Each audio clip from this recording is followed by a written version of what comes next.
কত খুশি মনে বের হয়েছিলাম ঘুরতে, তবে হঠাৎ করে মনটাই খারাপ হয়ে গেল। বিকালবেলা রেডি হয়ে বের হয়েছি ঘুরতে যাব, 2 দিন হলো গাড়িটা গ্যারেজ থেকে বের করা হয়নি। গাড়ির অবস্থা দেখে তো আমার নিজেরই মাথায় হাত, একদম ধুলাবালি পড়ে গেছে আর উপরে মানুষ ইচ্ছা মতো আঁকাআঁকি করছে। এই গাড়ি নিয়ে তো বের হওয়া কোনো রকমেই সম্ভব না, তাই আমি ভাবলাম এখন একটু ঝেড়ে মুছে নিই আর তারপরে বের হব। তবে ঝাড়তে গিয়ে দেখি আরেক কাণ্ড, এখানে কে যেন একদম খোদাই করে এম লিখে দিছে। দেখে মনটা একদম খারাপ হয়ে গেল, একদম রং সহ উঠে গেছে, এটা কোন রকমে আর উঠতেছে না। তারপর আবার গাড়ির সামনে এই অবস্থা, কে যে করছে আসলে নিজেরাও আমরা জানি না। পুরো গাড়িটা এখন হয়তো রং করতে হবে, নয়তো এই জায়গাটা ঠিক হবে না কোনোভাবেই। আসলে মনটা যে কি পরিমাণে খারাপ লাগতেছে বলে বোঝাতে পারবো না। শখের জিনিসে ছোট্ট একটা দাগ লাগলেও কত কষ্ট লাগে, আর এই জায়গাটা পুরাটাই একদম নষ্ট হয়ে গেল এক সাইডে। তার উপর আবার গাড়িটা কালো, সেজন্য একটু ধুলা ময়লা পড়লেও খুবই বাজে লাগে দেখতে, আর তার উপর তো একদম দাগ ফেলে দিছে। আমাদের গ্যারেজটা একদম রাস্তার ধারেই, আর প্রথমে আমাদের গাড়িটা থাকে, সেজন্যই হয়তো যার যা আঁকাআঁকি করতে ইচ্ছা করে, যত যা করতে ইচ্ছা করে আমাদের গাড়ির সাথেই সেটা করে। 2 দিন গ্যারেজে গাড়িটা পড়ে থাকলে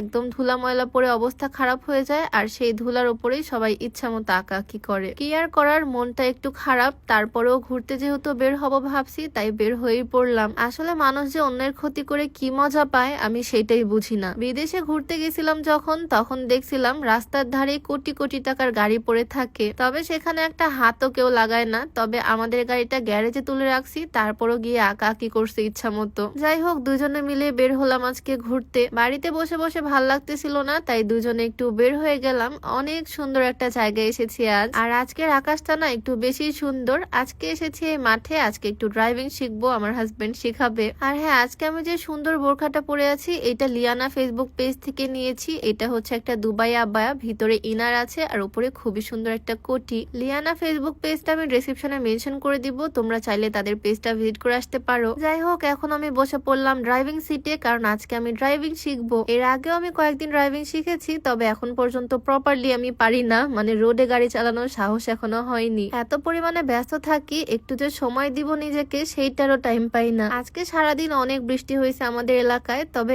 এখন আকাশটা ভীষণ সুন্দর লাগতেছে। বিকালের দিকে বৃষ্টি ছেড়ে গেছে, আর এই সুযোগে আমরা দুইজন বের হয়ে গেছি, একটু নিজেদেরকে টাইম দিচ্ছি। ড্রাইভিং শেখার জন্য এরকম খোলা বড় মাঠগুলোই ভালো হয়, তবে আজকে যেহেতু অনেক বৃষ্টি হয়েছে, মাঠে প্রচুর পরিমাণে কাদা ছিল, আর আমি বুঝতে না পেরে এই কাদার মধ্যেই গাড়ি নামিয়ে দিচ্ছি। কি আর করব বলো, নতুন ড্রাইভার বলে কথা, সামনের চাকা একদম কাদার মধ্যে চলে গেছে। তাই আর কি আমার টিচার এখান থেকে বের করে দিচ্ছে। গাড়ির চাকার অবস্থা 12টা বেজে গেছে। শুধু গাড়ির চাকা না, মাঠের অবস্থাও খারাপ। 2-1 দিন পরে এখানে আবার আসতে হবে, এই কাদা যতদিন না ঠিক হয়, নয়তো এই কাদার মধ্যে ড্রাইভিং শেখা পসিবল না। একদম কয়েক ইঞ্চি গর্ত হয়ে গেছে কাদার কারণে। আজকে আর আমার ড্রাইভিং শেখা হচ্ছে না, আজকে যেটুকু ছিল এতটুকুই না। তবে এখানে যেহেতু বেশি সময় থাকতে পারলাম না, তাই আমি ওকে বললাম এখন বাজারে চলো, কিছু শপিং করে দিতে হবে আমাকে। আকাশের দিকে তাকালে আজকে মন ভালো হয়ে যাচ্ছে, এত সুন্দর ওয়েদার মাশাআল্লাহ। বাজারে এসে প্রথমে চলে আসলাম একটা চশমার দোকানে। বিদেশে যাওয়ার আগে কিছু সানগ্লাস নিয়েছিলাম, বাট সবগুলোই গিয়ে হারিয়ে ফেলছি, তাই নতুন নতুন কিছু নিচ্ছি। এই সানগ্লাস গুলো তো অনলাইনে বেশ ভাইরাল, বাট আমি এই দোকানেই পেয়ে গেলাম, তাই নিয়ে নিলাম সাথে সাথেই। খুবই ট্রেন্ডিং এ আছে, আর এটা পরেও বেশ ভালোই লাগতেছে, কি বলো? হাজব্যান্ড ওয়াইফ দুজনে পড়তে পারবো এই সানগ্লাসটা।